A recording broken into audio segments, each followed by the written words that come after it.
ओम शांति 19/7/24 के प्रातः मुरली। ओम शांति। बापदादा मधुबन।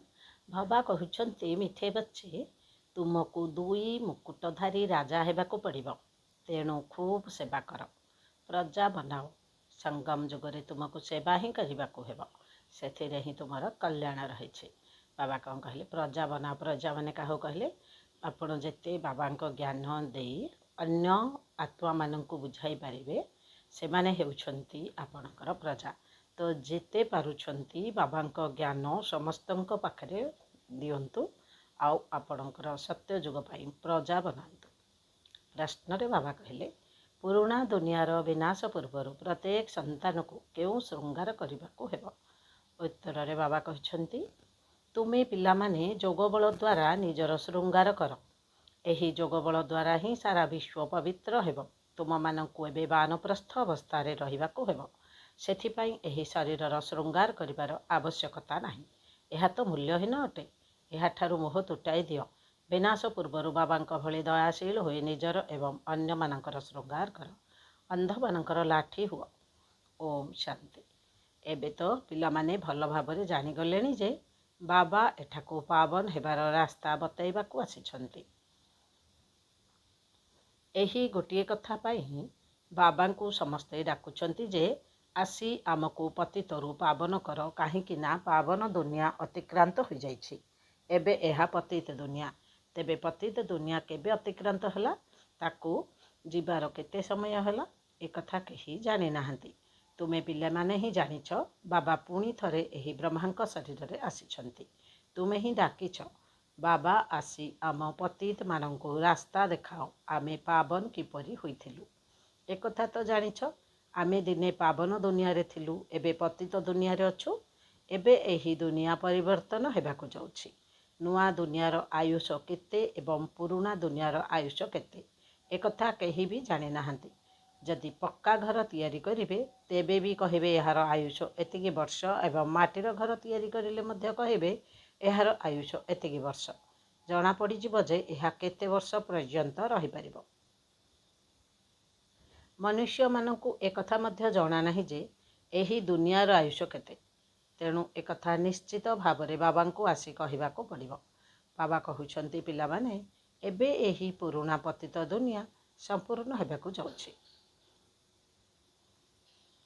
नुआ पावन दुनिया स्थापन हेउछि। नुआ दुनिया रे बहुत अल्प मनुष्य थिले। नुआ दुनिया सत्य जुग, जहाकू सुखधाम कहुजाए।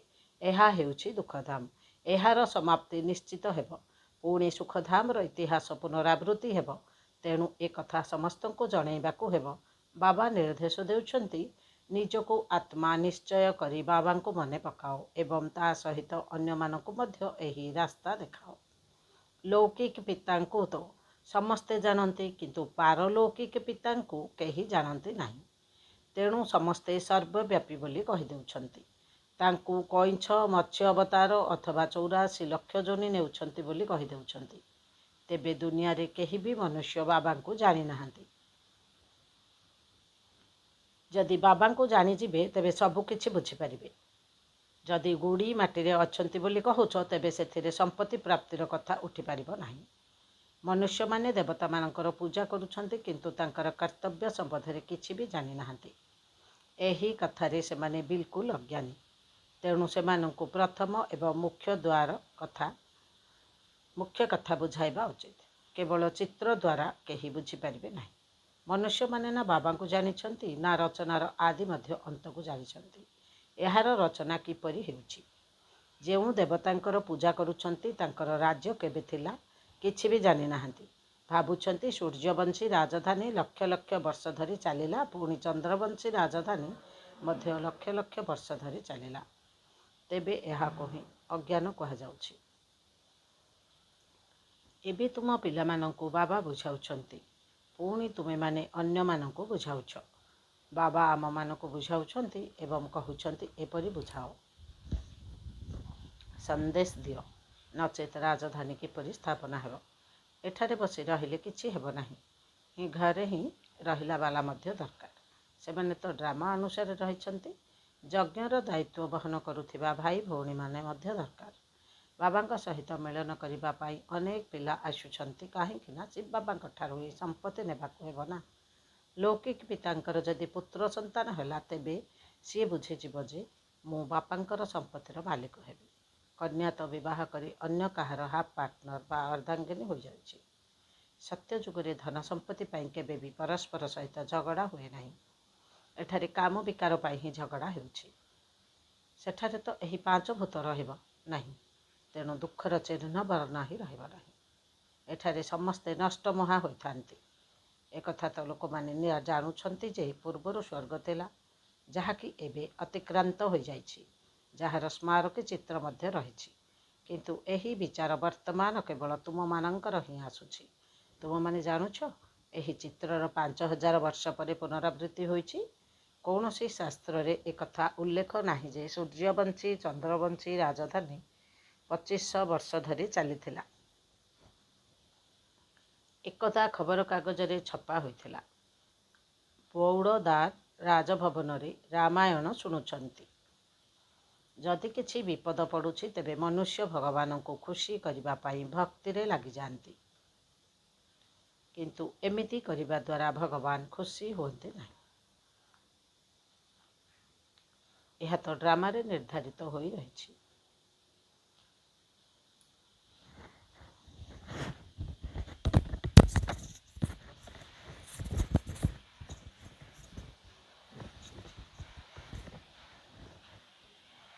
ଭକ୍ତି ଦ୍ୱାରା ଭଗବାନ ଖୁସି ହୁଅନ୍ତି ନାହିଁ। ତୁମମାନେ ପିଲାମାନେ ଜାଣୁଛ ଅଧା କଳ୍ପ ଭକ୍ତି ଚାଲୁଛି, ଯାହାଦ୍ୱାରା ନିଜେ ଦୁଃଖ ଭୋଗ କରୁଛ। ଭକ୍ତି କରି କରି ସବୁ ପଇସା ଖର୍ଚ୍ଚ କରି ଦେଉଛନ୍ତି। ଏହି କଥା ତ କୋଟିକରୁ କେହି ଜଣେ ଜଣେ ହିଁ ବୁଝିବେ। ଯେଉଁ ପିଲାମାନେ ସେବା କରୁଛନ୍ତି, ସେମାନେ ବାବାଙ୍କୁ ସମାଚାର ମଧ୍ୟ ଦେଉଛନ୍ତି। ସମସ୍ତଙ୍କୁ ବୁଝାଇବାକୁ ପଡ଼ୁଛି। ଏହା ହେଉଛି ଈଶ୍ୱରୀୟ ପରିବାର। ଈଶ୍ୱର ଦାତା ଅଟନ୍ତି। ସିଏ କିଛି ନିଅନ୍ତି ନାହିଁ। ତାଙ୍କୁ ତ କେହି କିଛି ଦେଉନାହାନ୍ତି, ବରଂ ନିଜର ଧନ ସମ୍ପତ୍ତିକୁ ଆହୁରି ବରବାଦ କରି ଚାଲିଛନ୍ତି। ବାବା ତୁମମାନଙ୍କୁ ପଚାରୁଛନ୍ତି, ତୁମକୁ କେତେ ଧନ ଦେଇଥିଲି, ସ୍ୱର୍ଗର ମାଲିକ କରିଥିଲି, ପୁଣି ସେ ସବୁ ଗଲା କୁଆଡ଼େ? ବା କୁଆଡ଼େ ଗଲା? ଏତେ କାଙ୍ଗାଳ କିପରି ହେଇଗଲ? ଏବେ ପୁଣି ଥରେ ଆସିଛି। ତୁମମାନେ କେତେ ପଦ୍ମାପଦମ ଭାଗ୍ୟବାନ ହେଉଛ। କୌଣସି ମନୁଷ୍ୟ ଏହି କଥାକୁ ଜାଣି ନାହାନ୍ତି। ତୁମେ ଜାଣିଛ ଏବେ ଏହି ପୁରୁଣା ଦୁନିଆରେ ଆମକୁ ଆଉ ରହିବାର ନାହିଁ। ଏହା ତ ବିନାଶ ହୋଇଯିବ। ମନୁଷ୍ୟମାନଙ୍କ ପାଖରେ ଯେତେ ସବୁ ଧନ ଅଛି, ସେ ସବୁ କାହାରି ହାତକୁ ଆସିବ ନାହିଁ। ବିନାଶରେ ସବୁ ନଷ୍ଟ ହୋଇଯିବ। କେତେ ମାଇଲ ମାଇଲ ଧରି କେତେ ବଡ଼ ବଡ଼ ଘର ଆଦି ତିଆରି ହୋଇଛି। ପ୍ରଚୁର ଧନ ସମ୍ପତ୍ତି ରହିଛି, ସବୁ ନଷ୍ଟ ହୋଇଯିବ।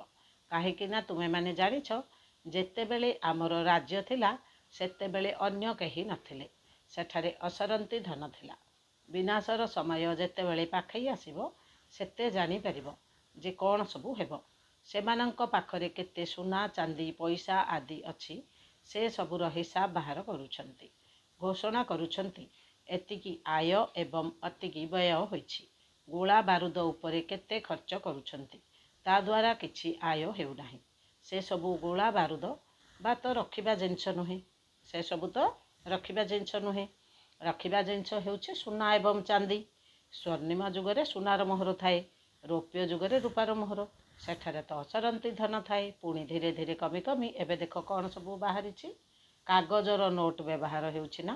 ବିଦେଶରେ ମଧ୍ୟ କାଗଜର ନୋଟ୍ ବ୍ୟବହାର କରୁଛନ୍ତି। କାଗଜ ତ କୌଣସି କାମର ନୁହେଁ, ବାକି ଆଉ କ'ଣ ରହିବ?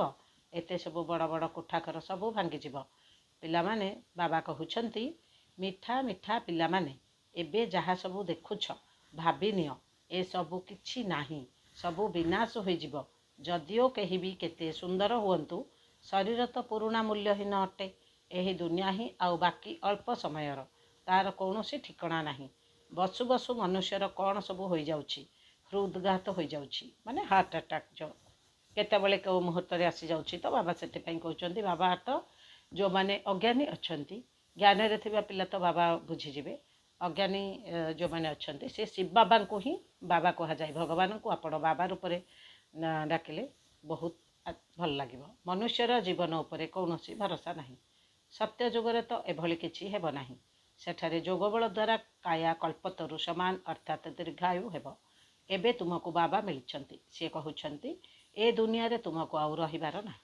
ଏହା ଛି ଛି ଦୁନିଆ। ଏବେ ତ ତୁମକୁ ଯୋଗ ବଳ ଦ୍ୱାରା ନିଜର ଶୃଙ୍ଗାର କରିବାକୁ ହେବ। ସତ୍ୟ ଯୁଗରେ ପିଲା ମଧ୍ୟ ଯୋଗ ବଳ ଦ୍ୱାରା ଜନ୍ମ ହେବ। ସେଠାରେ ବିକାରର କଥା ହିଁ ନଥାଏ। ଯୋଗ ବଳ ଦ୍ୱାରା ତୁମେ ସାରା ବିଶ୍ୱକୁ ପାବନ କରୁଛ। ତେବେ ବାକି ଆଉ ସବୁ ହେବା କ'ଣ ବଡ଼ କଥା? ଏହି କଥାକୁ ସେହିମାନେ ହିଁ ବୁଝିପାରିବେ ଯେଉଁମାନେ ଆମ ରାଜଧାନୀର ହୋଇଥିବେ। ବାକି ଅନ୍ୟ ସମସ୍ତଙ୍କୁ ତ ନିଜ ଘର ଶାନ୍ତିଧାମକୁ ଯିବାକୁ ହେବ।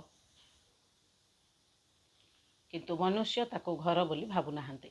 ସେମାନେ ତ କହୁଛନ୍ତି ଗୋଟିଏ ଆତ୍ମା ଯାଉଛି, ଆଉ ଗୋଟିଏ ଆସୁଛି। ସୃଷ୍ଟିର ବୃଦ୍ଧି ହୋଇ ହୋଇ ଚାଲିଛି। ରଚୟିତା ଏବଂ ରଚନାକୁ ତୁମମାନେ ଜାଣିଛ। ସେଥିପାଇଁ ଅନ୍ୟମାନଙ୍କୁ ବୁଝାଇବା ପାଇଁ ଚେଷ୍ଟା କରୁଛ। ଭାବୁଛ ସେମାନେ ମଧ୍ୟ ବାବାଙ୍କର ବିଦ୍ୟାର୍ଥୀ ହୋଇଯାଆନ୍ତୁ, ସବୁକିଛି ଜାଣିଯାଆନ୍ତୁ, ଖୁସିରେ ରୁହନ୍ତୁ। ଆମେମାନେ ତ ଏବେ ଅମର ଲୋକକୁ ଯାଉଛୁ। ଅଧା କଳ୍ପ ଧରି ତୁମେ କେବଳ ମିଛ କଥା ସବୁ ଶୁଣି ଆସିଛ। ଏବେ ତ ଆମେ ଅମର ଲୋକକୁ ଯିବା।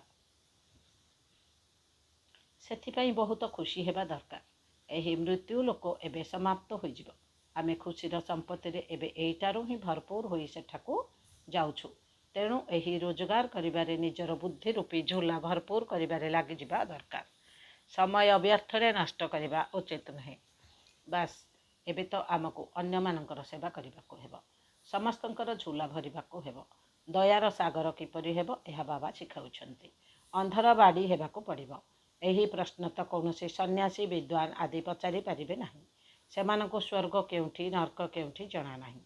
ଚାହେଁ କେତେ ବି ବଡ଼ ବଡ଼ ପଦାଧିକାରୀ ହୁଅନ୍ତୁ, ଏରୋପ୍ଲେନ୍ର ଚିଫ୍ କମାଣ୍ଡର ହୁଅନ୍ତୁ, ଯୁଦ୍ଧର ଚିଫ୍ କମାଣ୍ଡର ହୁଅନ୍ତୁ, ଷ୍ଟିମରର ହୁଅନ୍ତୁ, କିନ୍ତୁ ତୁମ ଆଗରେ ଏମାନେ କିଛି ନୁହନ୍ତି। ତୁମମାନେ ଜାଣିଛ ଆଉ ବାକି ଅଳ୍ପ ସମୟ ଅଛି। ସ୍ୱର୍ଗକୁ ତ କେହି ଜାଣିନାହାନ୍ତି। ବର୍ତ୍ତମାନ ତ ସବୁ ସ୍ଥାନରେ ମାରପିଟ୍ ଚାଲିଛି। ଏହାପରେ ପୁଣି ସେମାନଙ୍କୁ ଏରୋପ୍ଲେନ୍ କିମ୍ବା ସୈନ୍ୟ ସାମନ୍ତ ଆଦିର ଆବଶ୍ୟକତା ରହିବ ନାହିଁ। ଏସବୁ ବିନାଶ ହୋଇଯିବ। ବାକି ଆଉ ଅଳ୍ପ ସଂଖ୍ୟକ ମନୁଷ୍ୟ ରହିବେ। ଏହି ବିଜୁଳି ଏରୋପ୍ଲେନ୍ ଆଦି ରହିବ, କିନ୍ତୁ ଦୁନିଆ କେତେ ଛୋଟ ହୋଇଯିବ। କେବଳ ଭାରତ ହିଁ ରହିବ। ଯେପରି ମଡେଲ ଛୋଟ ରୂପରେ ତିଆରି କରିଥାନ୍ତି ନା, ଶେଷ ସମୟରେ ମୃତ୍ୟୁ କିପରି ଆସିବ ଏକଥା ଅନ୍ୟ କାହାର ବୁଦ୍ଧିରେ ରହିବ ନାହିଁ। ତୁମମାନେ ତ ଜାଣିଛ ଏବେ ମୃତ୍ୟୁ ସମ୍ମୁଖରେ ଉପସ୍ଥିତ। ସେମାନେ କହୁଛନ୍ତି ଆମେ ଏଠାରେ ବସି ବସି ବୋମା ଫିଙ୍ଗିବୁ। ଯେଉଁଠି ପଡ଼ିବ ସେମାନଙ୍କର ବିନାଶ ହୋଇଯିବ।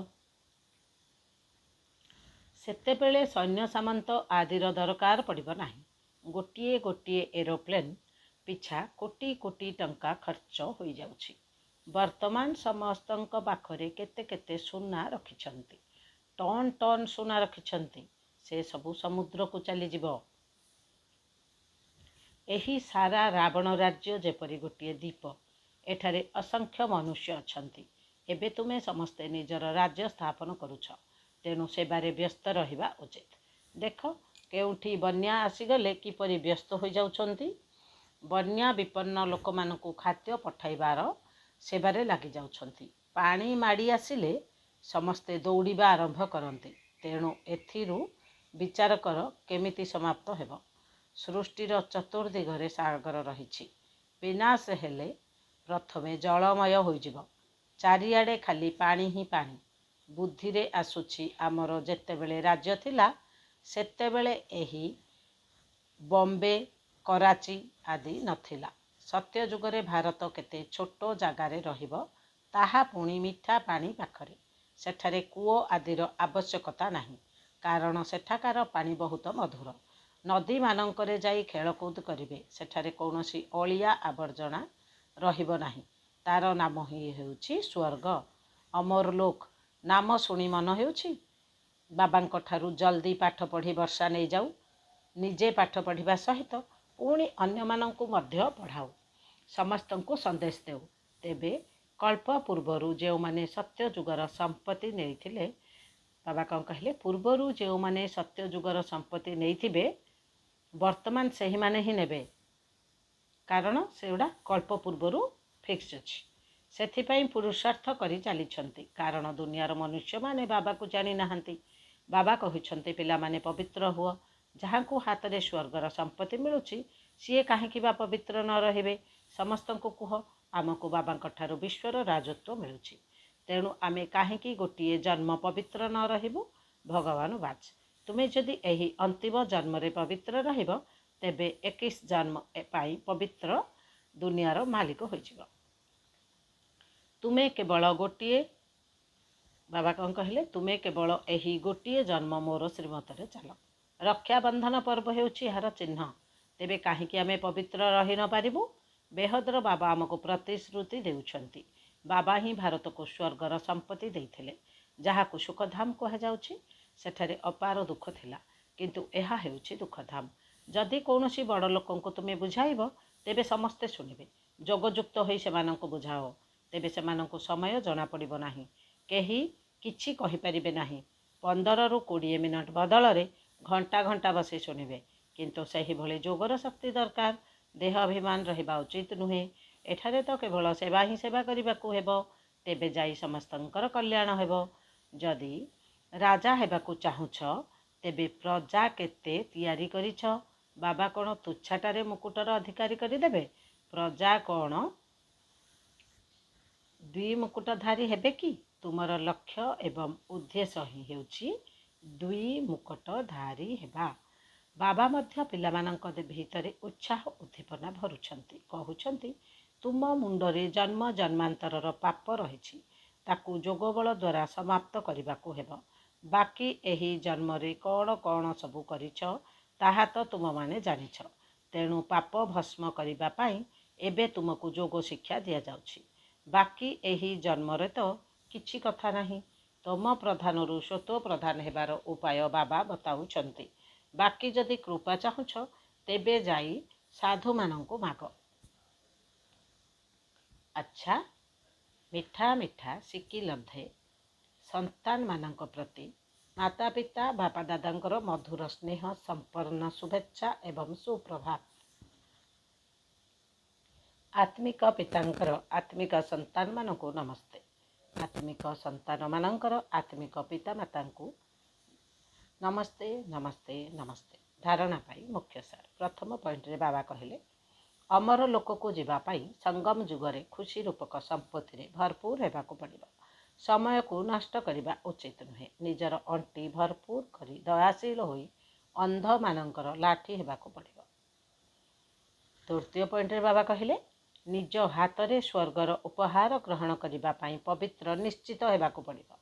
ନିଜକୁ ଶ୍ଵେତ ପ୍ରଦାନ କରିବାର ଉପାୟ ବାହାର କରି ନିଜ ଉପରେ ନିଜେ ହିଁ କୃପା କରିବାକୁ ହେବ।